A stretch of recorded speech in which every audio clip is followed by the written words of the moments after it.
نحمده ونصلي على رسوله الكريم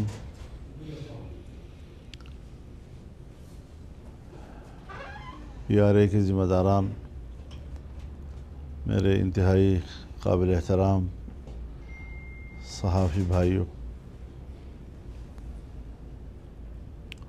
ویسے بھی سیاست اور صحافت ہمیشہ سے ایک دوسرے سے وابستہ رہے ہیں، اور پھر پارلیمنٹ کے اندر جو ایک وابستگی ہوتی ہے گیلری میں بیٹھے ہوئے رپورٹرز کی اور ایوان میں بیٹھے ہوئے ممبران کے درمیان، تو مجھے اس تعلق کا بھی پورا ادراک ہے اور میرے دل میں اس کا بڑا احترام ہے۔ قوانین بنتے ہیں اور انسان جب اپنے قوانین بناتا ہے تو اپنے خاص معروضی حالات کو مد نظر رکھتے ہوئے قانون بناتا ہے، لیکن جب وقت بدل جاتے ہیں تو کبھی اس قانون کی افادیت ختم ہو جاتی ہے، کبھی تقاضے تبدیل ہو جاتے ہیں، اور پھر اس میں ترامیم بھی ہوتی ہیں۔ لیکن جو مشاہدات میں نے اپنی سیاسی زندگی میں کی ہیں، یا آج جو اس دور سے ہم گزر رہے ہیں، اور بالخصوص 26ویں ترمیم کے وقت، مجھے تعجب اس بات پر آ رہا ہے کہ ہمارے مقتدر قوتوں کی نظر میں آئین ہو یا قانون، وہ موم کی ناک ہے، جدھر چاہے جب چاہے اس کو موڑ دے اور اس کی شکل تبدیل کر دے۔ یعنی آئین ملک کو چلانے کے لیے نہیں بنا، اور جیسے وہ آئین کو چلانے کے لیے بنے ہیں، جسے دنیا میں کوئی نظام اس اصول کو تسلیم کرنے کو تیار نہیں ہے۔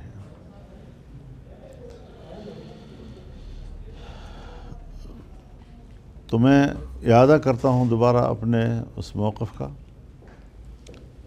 کہ جو پیکا کے حوالے سے قانون بنا ہے اسمبلی میں، یہ یک طرفہ بنا ہے، اور اس میں ضروری تھا کہ صحافی برادری کو اعتماد میں لیا جاتا، ان کی تجاویز لی جاتی، ان کی تجاویز کو قانون سازی میں شریک کیا جاتا،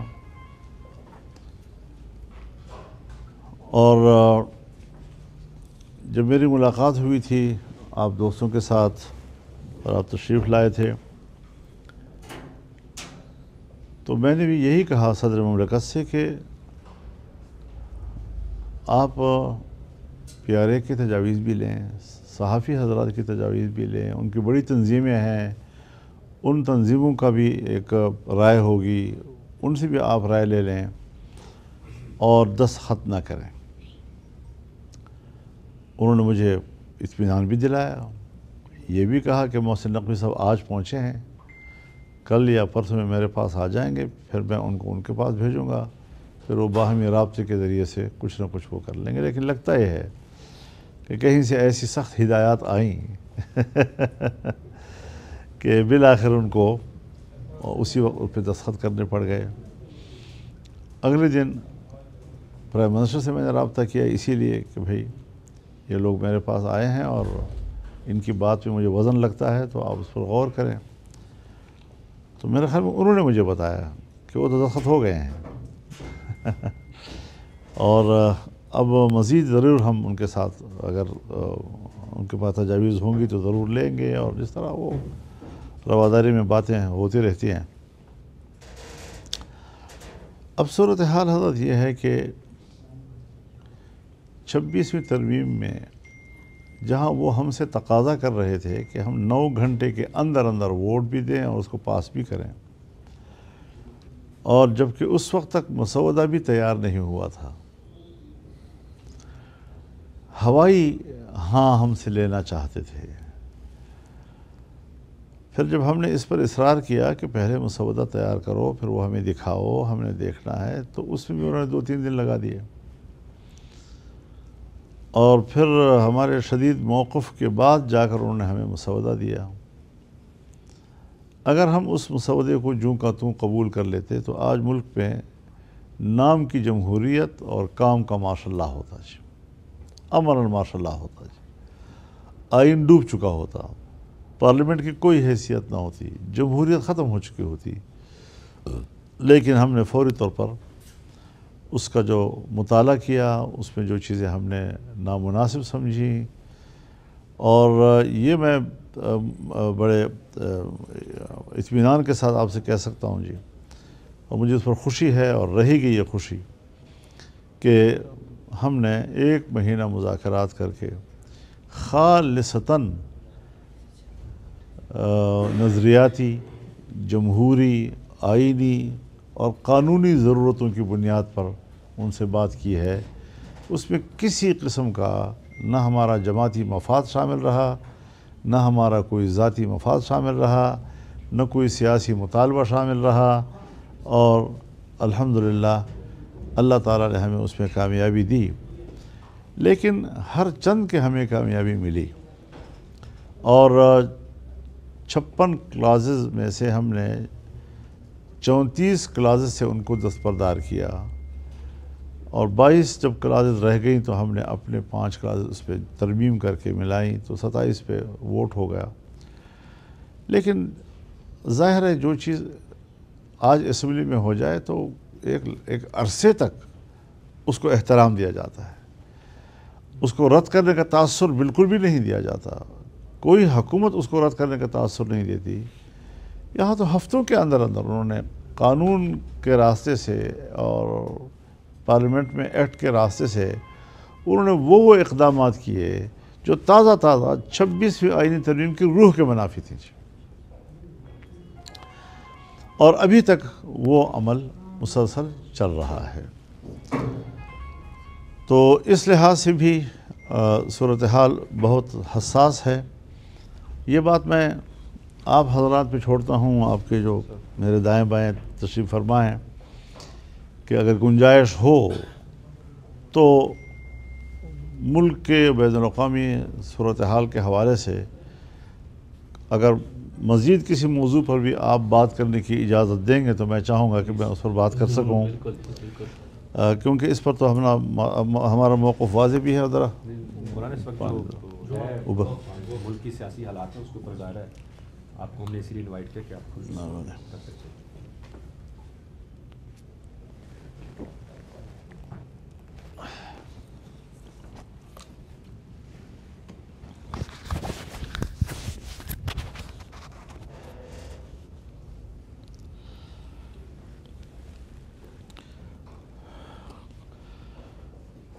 کچھ معاملات ایسے ہیں کہ جو سیاسی نہیں بلکہ باقاعدہ ریاستی معاملات ہیں.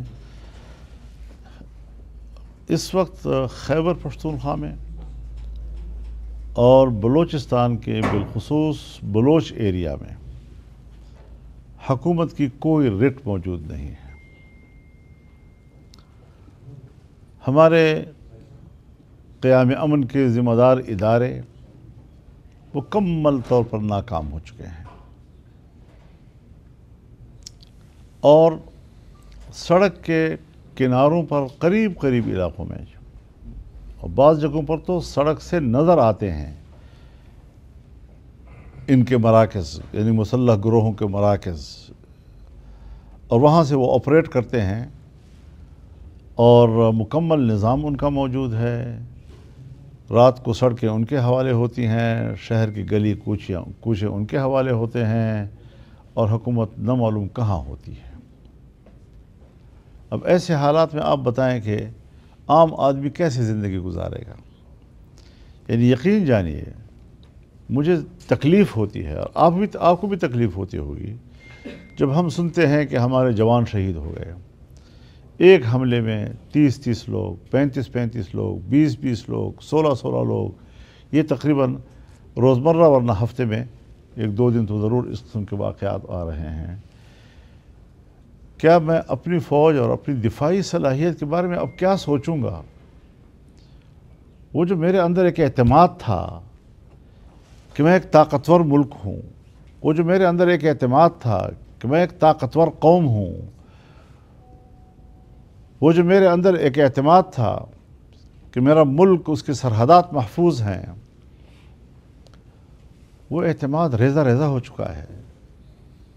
ایک عام شہری کے طور پر آپ خود اندازہ لگائیں ہم کیا سوچیں گے۔ میرے اپنے گاؤں میں کھلم کھلا پھر رہے ہیں، میرے گھر کے گلی سے ایک طرف بھی اور دوسری طرف بھی۔ اور میں آپ کو یہ بھی بتانا چاہتا ہوں کہ خدا نہ کرے اگر میں ان کا نشانہ بنوں تو مجھے پرووائڈ کی گئی سیکورٹی اس کا مقابلہ نہیں کر سکتی۔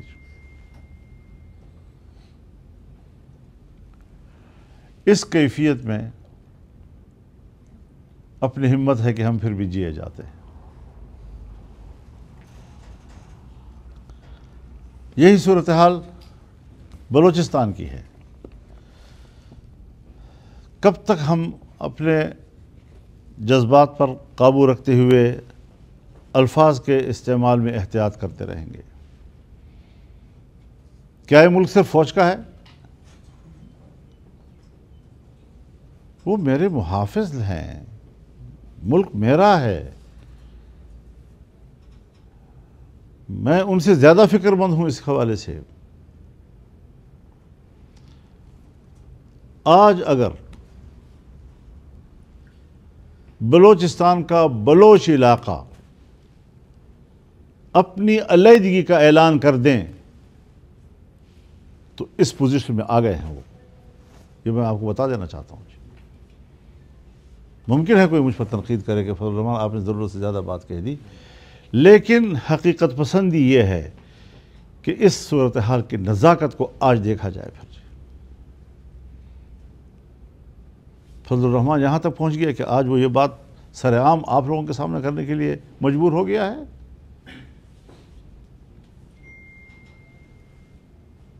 اور پھر کشمیر تو ہم نے اونے پونے دے دیا ہے،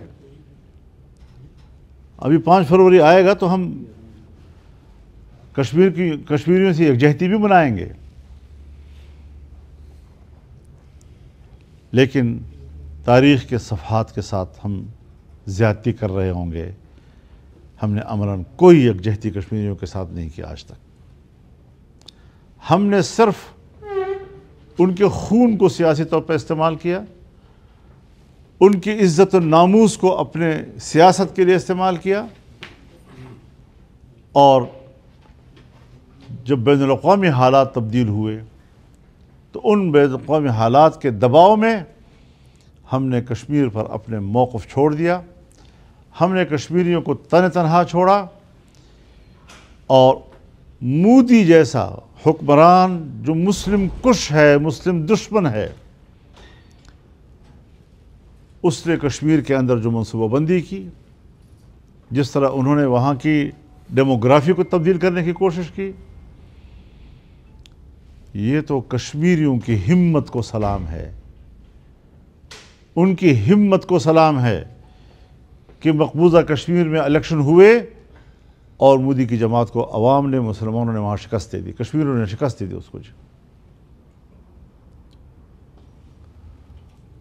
ان کے خوابوں کو بکھیر دیا انہوں نے۔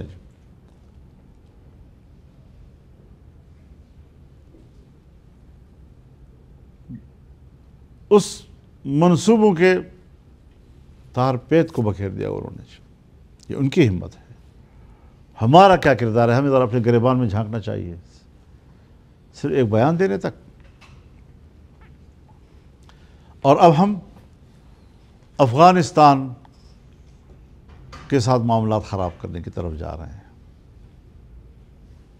ہم پاکستان میں رہتے ہیں، ہماری میڈیا میں وہی خبر چھپے گی جو ان کو مہیا کی جاتی ہے۔ سو اس بات کو ہائی لائٹ کیا جا رہا ہے کہ افغانستان سے افغانی آتے ہیں اور پاکستان میں کارروائی کرتے ہیں۔ وہ کتنی تعداد میں ہوں گے؟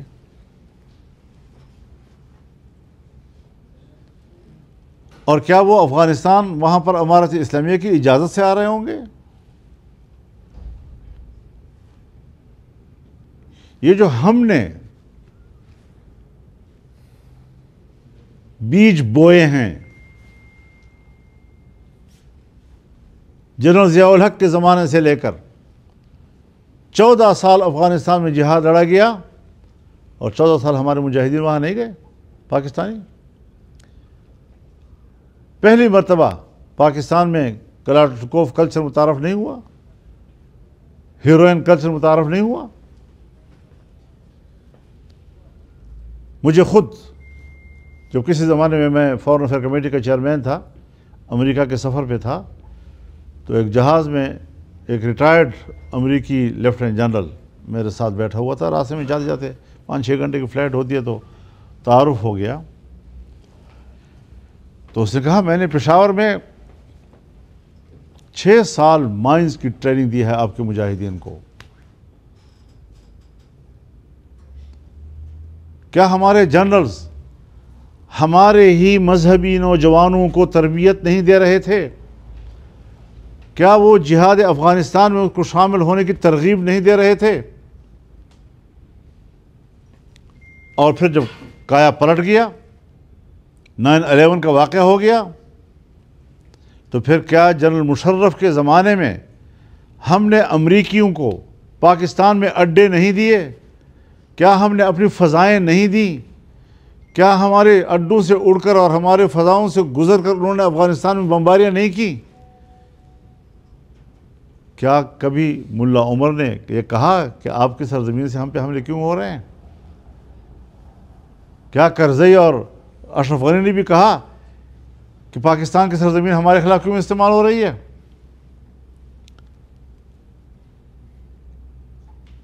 وہ خود اس کا علاج کرتے تھے جیسے بھی کرتے تھے. آج سارا دباؤ دینی مدارس پہ آ رہا ہے.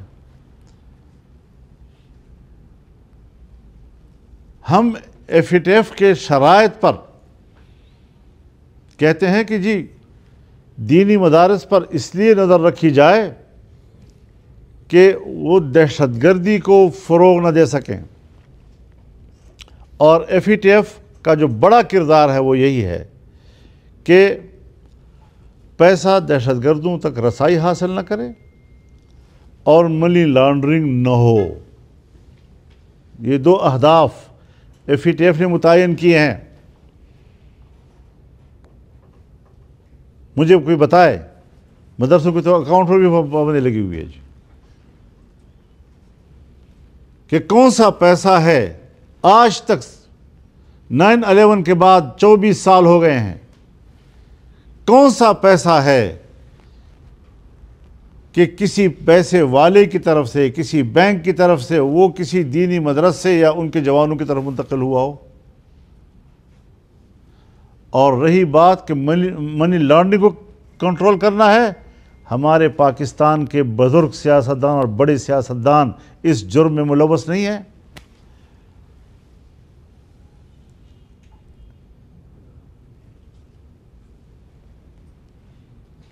الزامات ہمارے سیاستدانوں پہ, مقدمات ہمارے سیاستدانوں کے خلاف منی لانڈرنگ کے, اور نشانہ مدرسہ. اس مذہبی ماحول کے خلاف کارروائی کے آڑ میں ہم سیاست کر رہے ہیں. اور پھر وردیوں میں ہم ہمارے مدرسوں میں جا کر پیش ہوتے ہیں, اور پھر وہ جناب بڑے بڑے بیانات دیتے ہیں, اور اپنے حاملانے والی بھی سامنے بٹھا دیتے ہیں, اور ان کو ایک آدھ سوال بھی فیڈ کرا دیتے ہیں تاکہ آپ ہم سے یہ سوال کریں, اور پھر جب ہم آپ کو جواب دیں تو اس کو ہائی لائٹ کیا جائے. یہ کیا چیزیں ہیں؟ میں پوچھنا چاہتا ہوں کہ یہاں وفاق میں دینی مدارس کے رجسٹریشن اور اس کے اکاؤنٹ بینک کھولنے کا قانون پاس ہو چکا ہے. کیا اب تک یہاں سے کوئی موومنٹ ہوئی ہے کہ صوبوں سے کہا جائے کہ آپ نے قانون سازی کرنی ہے؟ اس وقت تک بھی صوبوں میں قانون سازی نہیں ہو رہی. کیوں؟ ہم نے تو بین الاقوامی دنیا کو بھی راضی رکھنا ہے نا, اپنے بچوں کو ذبح کرنا ہے نا ان کے لیے, اور اوپر سے خیرخواہی کا چادر بچھاتے ہیں. ہم تو مین سٹریم میں ان کو لانا چاہتے ہیں. مین سٹریم میں آپ خود نہیں ہیں. کیا دینی مدارس کے بچوں کو آپ رہیں گے؟ آج اس وقت امتحانات ہو رہے ہیں وفاق المدارس کے، اس وقت ایک وفاق المدارس کے، اور 43,000 فضلاء کرام ایک سال کے اندر فارغ التحصیل ہو رہے ہیں، امتحان دے رہے ہیں، اور 6 لاکھ بچے اس وقت پورے ملک میں تمام درجوں کے امتحانات دے رہے ہیں۔ مدرسے کا نظام تو متاثر نہیں ہو رہا، وہ تو ٹھیک جا رہا ہے۔ آپ نے مدرسے بورڈ بھی بنائے مشرف کے زمانے میں، کدھر ہیں وہ؟ آپ نے اب بھی ہمارے اداروں کو اور تنظیموں کو جو ہے تقسیم کیا، کہاں ہے وہ؟ 18,000 ڈمی مدارس کے نام پر سیاست کرتے ہو۔ کب تک یہ ڈرامے چلتے رہیں گے پاکستان کے اندر؟ یعنی قسم کھا رکھی ہے کہ ہم نے ملک کے اندر مذہبی طبقے کو اپنے مقابلے میں متصادم رکھنا ہے۔ یہ ملک کے ساتھ چلنا چاہتے ہیں۔ 9/11 گزر چکا ہے، اس کے 25 سال گزر گئے ہیں۔ دینی مدارس نے ثابت کیا ہے کہ وہ ملک کے ساتھ کھڑے ہیں، آئین کے ساتھ کھڑے ہیں، پارلیمنٹ کے ساتھ کھڑے ہیں، ملکی مفاد کے ساتھ کھڑے ہیں، کسی طریقے سے کسی دوسری کارروائی میں شریک نہیں ہیں۔ لیکن اگر ہیں تو وہ پھر دینی مدارس کے نظم کے پشت پناہی میں نہیں، اگر ہیں بھی تو آپ کی پشت پناہی میں آئے تھے۔ الزام ان پہ لگایا جا رہا ہے، الٹی گنگا بہائی جا رہی ہے۔ تو یہ ساری چیزیں، صورتحال یہ ہے کہ افغانستان کے ساتھ معاملات خراب کرنا، یہ کیا ہم ایک بار پھر ایک پروکسی اسٹیبلشمنٹ کا کردار ادا کر رہے ہیں؟ ہم نے ہمیشہ دنیا کے ایجنڈوں پہ چلنا ہے، ہمارا کوئی اپنا مفاد نہیں ہے۔ ہم نے کبھی ایک لمحے کے لیے پاکستان کے مفاد کو نہیں سوچنا، اور پاکستان کا مفاد یہی ہے کہ ہم امریکہ کی غلامی کرتے رہیں۔ تو یہ ساری وہ چیزیں ہیں کہ جس پر ہمیں نظر ثانی کرنی پڑے گی، سوچنا پڑے گا ان چیزوں کے اوپر۔ حقائق تلخ ہیں، لیکن ملک کے حالات کو ٹھیک کرنا ہے۔ افغانستان کے سر پر، امارت اسلامیہ کے سر پر آپ حاصل کیا کرنا چاہتے ہیں؟ برہان الدین ربانی کی حکومت آئی، اس کے خلاف مزاحمت آپ نے سپورٹ کی، پھر اس کے خلاف دوسری مزاحمت پھر آپ نے سپورٹ کی، پھر اس کے خلاف مزاحمت آپ نے سپورٹ کی، آپ آج پھر ایک اور مزاحمت تھی، اس کو آپ نے سپورٹ کیا، اب پھر امارت اسلامیہ کے خلاف آپ سپورٹ کر رہے ہیں ایک اور مزاحمت کو۔ کیا کھیل کھیلنا چاہتے ہیں؟ کب تک یہ کھیل افغانستان میں آپ کھیلتے رہیں گے، اور کیوں کھیل رہے ہیں آپ؟ کیا امارت اسلامیہ نے آپ سے یہ شکایت کی ہے کہ آپ نے اگر ہمارے کسی جوان کو وہاں پکڑا ہے اور مارا ہے تو کیوں مارا ہے؟ لیکن افغانستان پاکستان کے سرحدات ایسے ہیں کہ اس میں روکا نہیں جا سکتا کسی کو۔ مجھے ذاتی طور پر معلوم ہے کہ امارت اسلامیہ نے اس کو اپنا ایک ٹاسک سمجھ لیا تھا کہ یہاں جو اینٹی پاکستان ایک سوچ باقاعدہ بنائی گئی ہے اور پاکستان دشمنی پر مبنی ایک ذہنیت نئی نسلوں کو دی گئی ہے، کس طرح ہم اس کو دوبارہ تبدیل کریں گے۔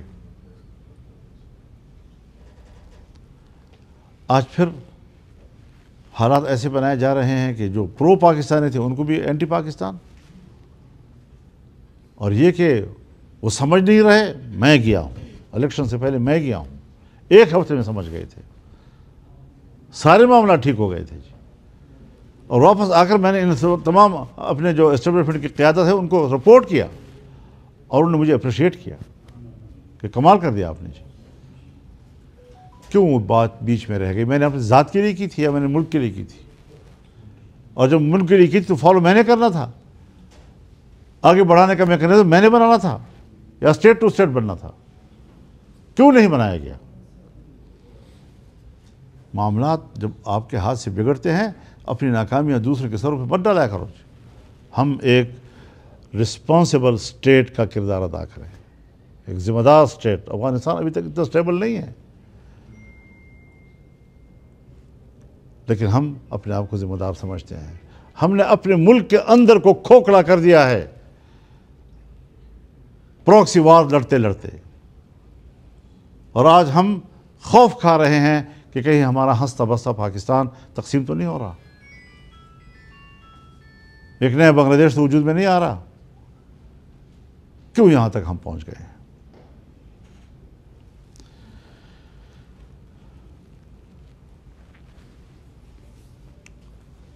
ہم نے قبائلی علاقے کا انضمام کیا، ہم نے قبائلی علاقوں میں فوجی آپریشنز کیے،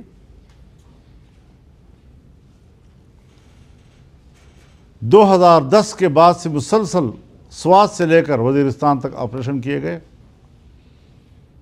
قبائلی عوام کو اپنے گھروں سے نکالا گیا، اپنے ملک میں 10 سال تک مہاجر بنے، اور آج اس ایک سال کے اندر 8 فروری سے لے کر پھر دوبارہ 8 فروری آ رہا ہے، اس دوران میں کوئی ایجنسی ایسی نہیں ہے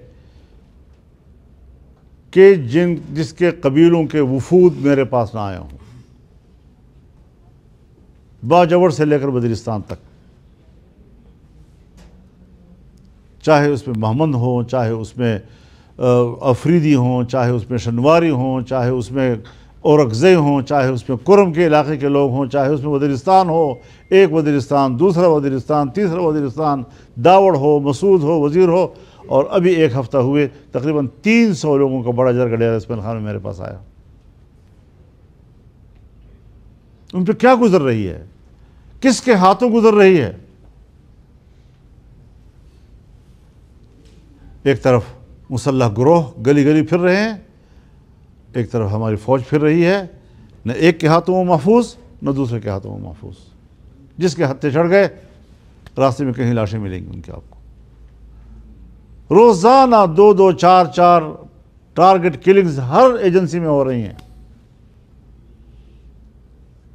جس کی خبروں کو بھی روکا جا رہا ہے اب، اور زیادہ تر جمعیت علماء اسلام کے کارکن شہید ہو رہے ہیں۔ کس جرم میں؟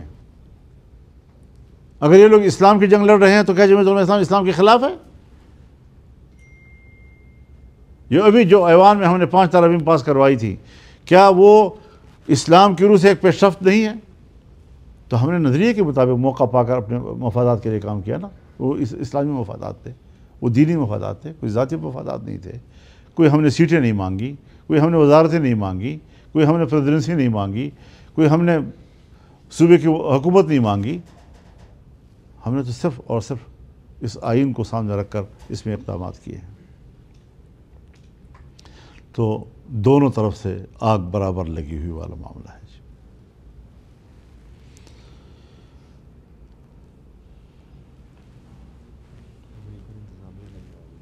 جی امریکن انتظامیہ میں نہیں آ گئی ہے۔ جی ہاں، امریکن انتظامیہ نہیں آئی ہے، لیکن عجیب بات یہ ہے کہ 15 ماہ کے بعد جنگ بندی ہوئی، اور جنگ بندی فلسطینیوں کے قربانیوں کے نتیجے میں ہوئی، اور اسرائیل کو تمام فلسطینی علاقے خالی کرنے پڑے، 1,500 سے زیادہ قیدیوں کو رہا کرنا پڑا، جبکہ فلسطینیوں نے یہودیوں کے 200-250 لوگ رہا کیے ہیں۔ پہلی مرتبہ میں کم از کم اپنی زندگی میں جو پاکستان کی میں نے دیکھی ہے، پہلی مرتبہ فتح کے جو اثرات ہیں اس کو میں فلسطین کی سرزمین پہ دیکھ رہا ہوں، ورنہ شکست پہ شکست، شکست پہ شکست، شکست پہ شکست۔ اور ٹرمپ صاحب کیا کہہ رہے ہیں؟ فلسفہ دیکھیے نا ان کا۔ ٹرمپ صاحب کہہ رہے ہیں کہ فلسطینیوں کو مصر اور اردن میں آباد کیا جائے۔ کس بنیاد پر؟ ذرا اس حوالے سے بھی اس کا ہمیں تجزیہ کرنا چاہیے کہ کیا ٹرمپ صاحب کو یہ کہنے کی اجازت بھی ہے کہ وہ اس قسم کی بات کر سکیں؟ جنگ عظیم اول کے بعد یورپ میں یہودی دربدر ہوئے، بے گھر ہوئے، قانون یہ پاس ہوا کہ تمام ممالک دنیا کے وہ یہودیوں کو جہاں جہاں مناسب لگے وہاں آباد کریں گے، اور یہ ان کی ایک رسپانسبلٹی قرار دی گئی، انٹرنیشنل رسپانسبلٹی، کہ ان کو دنیا میں جہاں چاہیں آباد کریں۔ انہوں نے صرف فلسطین میں کیوں آباد کیا؟ صرف فلسطین کیوں نظر آیا ان کو؟ یورپ کے ہر ملک میں ان کو آباد کیا جا سکتا تھا، لیکن آیا اور جنگ عظیم کے فور بعد 1917 میں دالفور نے وہاں ایک معاہدہ کر دیا اور اسرائیل کے وجود کے لیے انہوں نے زمین بنا دی۔ پہلے زمینیں خریدی گئی، پھر اس پر بستیاں قائم کی گئی، اور جب بستیاں قائم ہو رہی تھی تو 1940 کی پاکستان کی قرارداد میں لکھا ہے کہ یہ بستیاں ناجائز بن رہی ہیں اور ہم فلسطینیوں کے ساتھ ہیں۔ پاکستان کی قرارداد میں ان کے ساتھ ہمدردی اور یکجہتی جو ہے اس کو شامل ہے۔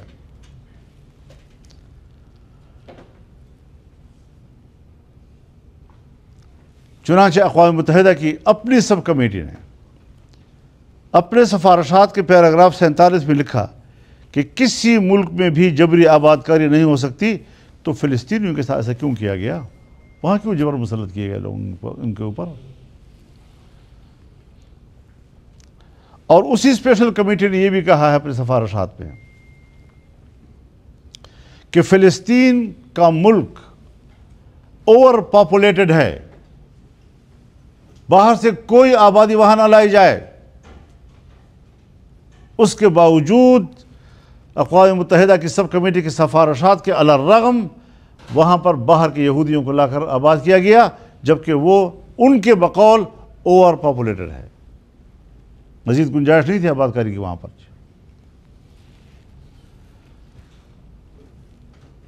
اور یہ بھی کہا گیا کہ فلسطین میں تو معاشی حالات بھی ٹھیک نہیں ہیں، وہاں باہر سے لوگ نہ لائے جائیں، یہ ان پر مزید بوجھ ہوگا۔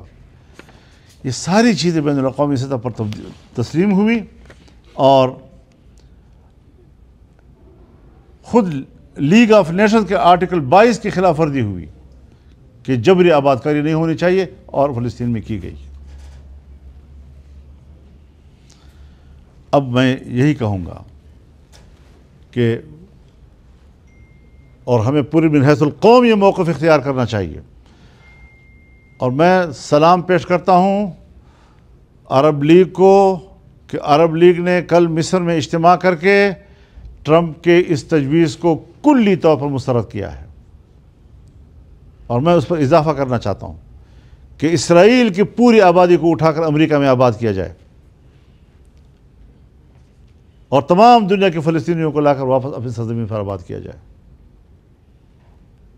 کیا ظلم ہو رہا ہے مسلمانوں کے اوپر، اور ہم ہیں کہ بس بادشاہ اکبر، جس کو امریکہ کو ہم نے بادشاہ اکبر سمجھ لیا، وہ جو اشارہ جو خواہشات رکھے گا ہم ان کے سامنے سر جھکا دیں گے۔ اور ٹرمپ سے اور کیا خوف ہے جی؟ ٹرمپ صرف صدر نہیں ہے، معاف فرمائیے میں اس طرح کے الفاظ نہیں استعمال کرتا، وہ صرف صدر نہیں ہے، وہ بدماش صدر ہے۔ ان کی بدماشی بھی ڈرتے ہیں لوگ۔ یہ ہوتی ہے غیر ذمہ دارانہ ریاست، جس کی مثال اس وقت دنیا میں اگر ہے تو امریکہ ہے۔ مسلمانوں کا خون بہایا گیا، آج بھی اس کے ہاتھوں سے انگلیوں سے مسلمانوں کا خون ٹپک رہا ہے، اور پھر بھی وہ انسانی حقوق کی بات کرتے ہیں، اس کے تحفظ کی بات کرتے ہیں۔ کیا حق ہے ان کو؟ ہمارے پاکستان کے اور افغانستان کے معدنی ذخائر پر ان کی نظر ہے۔ 20 سال سے ایک علاقے پر جنگ مسلط کرنا، اور جنگ کے لیے ایک ہی علاقے کو، پاکستان کی مغربی سرحدات کو فوکس کرنا،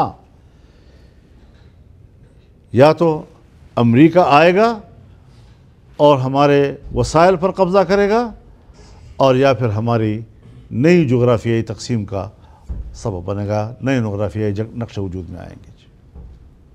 تھوڑا عرصہ نہیں، 20 سال کا عرصہ ایک علاقے میں جنگ ہو رہی ہو، اور وہ پھیل رہی ہو، اور حکومت کی رٹ کو ختم کر چکی ہو، اور یہاں اسلام آباد میں بیٹھ کر ہم بڑی بڑی باتیں کر رہے ہوں، کیا فائدہ اس کا جی؟ ٹھنڈی زمین پر تو آپ بڑی بڑی باتیں کر سکتے ہیں، لیکن پتہ تو چلے گا گرم زمین پہ جی، تو وہاں پتہ چل چکا ہے۔ تو اس اعتبار سے ہمیں ذرا اپنے تمام تر رویوں پہ نظر ثانی کرنی ہوگی، اور پراکسی رول جو ہے ہمیں اپنا ختم کرنا ہوگا۔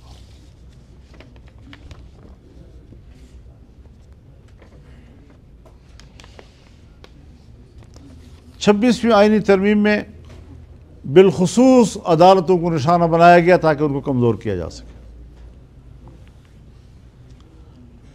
ایسی ترمیمیں لائی گئی تھی کہ جج ان کے ہاتھ میں کٹ پتلی ہوں، جہاں چاہیں ان کو پھینک دیں ادھر ادھر۔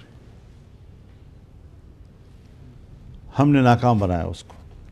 لیکن چھبیسویں ترمیم سے پہلے آرٹیکل 200 میں اگر ججوں کی تبدیلی کا ایک گنجائش موجود تھی، آج اس گنجائش کا بھرپور فائدہ اٹھایا جا رہا ہے۔ جو ہم سمجھتے ہیں کہ اس قسم کی گنجائشوں کا فائدہ اٹھانا یہ بھی بعض دفعہ بدنیتی پر مبنی ہوتا ہے اور آئین کی روح کے منافی ہوا کرتا ہے۔ اس پہلو پر بھی میں نے ضروری سمجھا کہ آپ کے نوٹس میں یہ بات میں لا سکوں، اور ایسا اقدام جو ہے کوئی منتخب حکومت نہیں کر سکتی۔ اس طرح کے اقدامات کرنا یہ اس بات کی غمازی ہے کہ حکومت عوام کی منتخب نہیں ہے، اسٹیبلشمنٹ کے اشاروں سے چلتی ہے، احکامات وہاں سے آتے ہیں، آئین یہاں تبدیل ہو رہا ہوتا ہے جی، قانون یہاں تبدیل ہو رہا ہوتا ہے جی۔ یہ کھیل کب تک چلتے رہیں گے جی؟ لہذا میں سوچتا ہوں ہماری باتوں کو، ہماری اس فریاد کو مثبت طور پر لیا جائے اور اس کو ملکی مفاد میں سمجھتے ہوئے ہمیں اپنے رویوں پر اور پالیسیوں پر اثر نو سنجیدگی کے ساتھ نظر ثانی کرنی چاہیے۔ میں نے آپ کا کافی وقت لے لیا، میں آپ کا شکر گزار بھی ہوں، لیکن کچھ باتیں تھیں جو میں نے کہا کہ آج آپ کی اس ملاقات سے ذرا فائدہ اٹھا لوں۔ اگر میں نے جرم کیا ہے تو آپ تو شکر ہے کہ آپ اس جرم میں میرے ساتھ شریک ہیں۔ میں دوستوں سے ایک